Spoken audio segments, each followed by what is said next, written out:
Indonesia negara hukum. Assalamualaikum.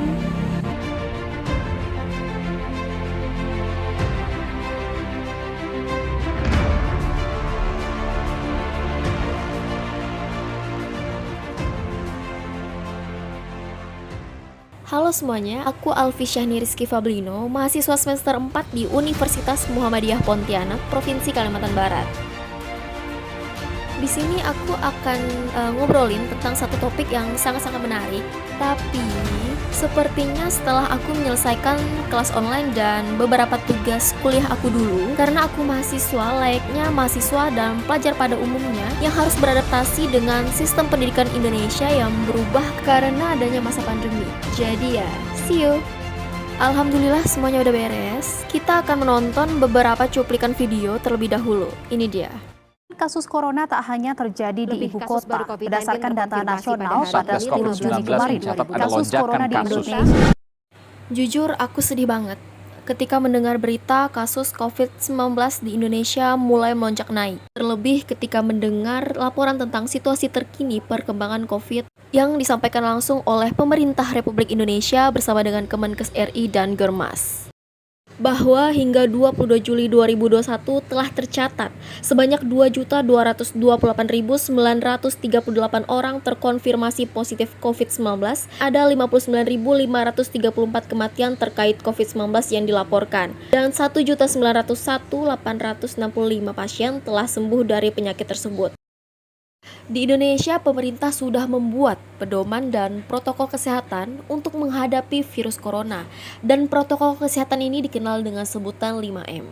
Apa aja sih protokol kesehatan 5M untuk membantu pencegahan penularan virus corona? Yuk kita simak. Ya, mencuci tangan. Rutin mencuci tangan hingga bersih adalah salah satu protokol kesehatan yang cukup efektif untuk pencegah penularan virus corona. Untuk hasilnya maksimal, kita disarankan untuk mencuci tangan setidaknya selama 20 detik beberapa kali sehari. Terutama saat sebelum memasak atau makan, setelah menggunakan kamar mandi, dan setelah menutup hidung saat batuk atau bersin. Untuk membunuh virus dan kuman-kuman lainnya, gunakan sabun dan air atau pembersih tangan dengan alkohol setidaknya dengan kadar 60%. Memakai masker. Protokol kesehatan virus corona terkait masker pun semakin digalakkan di beberapa negara. Di Amerika Serikat, Centers for Disease Control and Prevention atau disingkat CDC memperbarui pedoman terkait penggunaan masker. CDC menghimbau masyarakat Amerika Serikat harus memakai masker meski berada di dalam rumah pada kondisi tertentu. Menurut CDC, penggunaan masker di dalam rumah perlu dilakukan ketika terdapat anggota keluarga yang terinfeksi COVID-19, terdapat anggota keluarga yang berpotensi terkena COVID-19 karena aktivitas di luar rumah, kemudian merasa terjangkit atau mengalami gejala COVID-19, kemudian berada di ruangan sempit dan tidak bisa menjaga jarak minimal 2 meter.